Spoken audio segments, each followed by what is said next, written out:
नमस्कार शेतकरी बांधवांनो, मी तुषार अनंत शेट्टे, कृषी महाविद्यालय बारामती येथील चतुर्थ वर्षाचा विद्यार्थी रावे म्हणजेच ग्रामीण कृषी कार्यानुभव कार्यक्रम अंतर्गत प्रगतशील शेतकऱ्याची मुलाखत घेण्यासाठी आलो आहे। तर माझ्यासोबत आहेत श्री गिरीश बागडे, यांची डाळिंबाची बाग आहे। चला तर पाहूया यांनी डाळिंबाची लागवड कशी केली व डाळिंबाचे व्यवस्थापन ते कशा पद्धतीने करतात। तर दादा, आपण डाळिंब लागवडीची सुरुवात कधी व केव्हा केली? आपण हे प्लॅन्ट पाहायला गेला तर साधारण आपलं 2 वर्षाचं ते झाड आहे। 2 जानेवारी 2024ला आपण ही लागवड केलेली। तर रोपांची निवड आपण अतिशय उत्कृष्ट आणि सदृढ रोपांची निवड केलेली।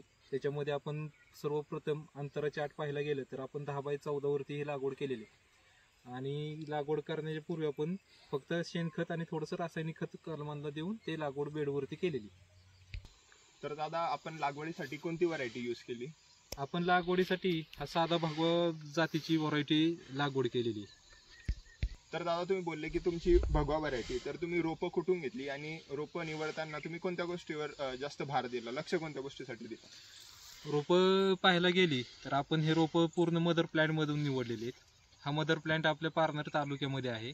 तिथं 2 ते 3 वर्षाचे मदर प्लॅन्ट आहेत किंवा 6 वर्षाची। डेफिनेटली तिथं तेल आणि मर रोग ज्या प्लॉटवरती नाही त्या प्लॉटवरती आपण हे गोटी बांधून तिथून आपण शेतकऱ्यापासून हे कलम अवेलेबल केलेले आहेत। तर दादा, पूर्ण लागवडीसाठी आपल्याला किती खर्च आला? लागवडीचा खर्च पाहायला गेलं तर एकरी साधारण आपल्याला आत्तापर्यंत औषध, खत वर क्रॉप कव्हरिंग आणि रोपाची लागवड, ड्रीप इरिगेशन सिस्टीम, खत हे पाहायला गेलं तर एकरामध्ये साधारणतः 2.5 ते 3.5 लाख रुपये आता आपला खर्च आहे।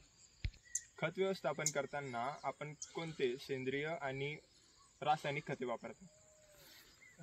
बहार छाटणीपूर्वी आपण ज्यावेळेस बाग आपली तानावरती असते त्यावेळेस आपण पूर्ण त्या बागेला खाली साधारण 20 किलो शेणखत, कंपोस्ट कुजलेलं खत आपण भरलं जातो। त्याच्यानंतर कळी अवस्थेमध्ये किंवा सेटिंग पिरियड झाल्यानंतर आपण त्याला रासायनिक खत NPK हे देत असतो। त्याच्यानंतर सेटिंगच्या स्टेजच्या पुढं त्याच्या ग्रेडनुसार, झाडाच्या म्हणजे ताकदीनुसार किंवा त्याच्या ग्रोथनुसार आपण त्याला वॉटर सोल्युशन खत। दादा, माझा पुढचा प्रश्न असा आहे की तुम्ही फळांचं बाजार व्यवस्थापन कसं करता? थेट विक्री करता की व्यापाऱ्यांमार्फत विक्री करता? नाही, आपण व्यापाऱ्यांमार्फत विक्री करतो। आपला माल सगळ्या जागेवरून व्यापारी घेऊन जातात। आपण एक्सपोर्ट क्वालिटीचा माल असल्यामुळे व्यापारी स्वतः येऊन इथं मालाची खरेदी जागेवरती करतात। त्यामुळे कुठल्या मार्केटमध्ये जाऊन त्याचे आपण विक्री करू शकत नाही। तर दादा, आपण हे नेट क्रॉप केले, तर आपला या नेट क्रॉपचा फळांसाठी काय उपयोग झाला? नेट क्रॉप करण्याचे कारण म्हणजे आपल्याला टेम्परेचर मेंटेन करण्यासाठी आणि फळाची क्वालिटी आणि क्वांटिटी व्यवस्थित राखण्यासाठी आपण ते नेट कव्हरिंग केलेली आहे। कारण वातावरणामध्ये हर एक 2 दिवस किंवा 3 दिवसामध्ये डिपेन्सी राहिलेली, कधी ऊन येतोय कधी वारा येतोय, अनियमित निसर्गरित्या पाऊस पडला गेला मे महिन्यामध्ये।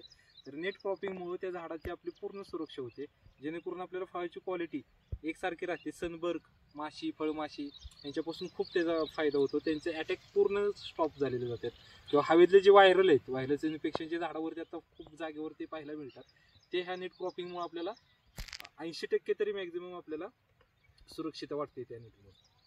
तर दादांनी आपल्याला उत्तमरित्या डाळिंब लागवडीबाबत माहिती सांगितली। तर माझा शेवटचा प्रश्न दादांना हा राहील की तुम्ही इतर शेतकऱ्यांना डाळिंब लागवडीबाबत कुठला सल्ला द्याल?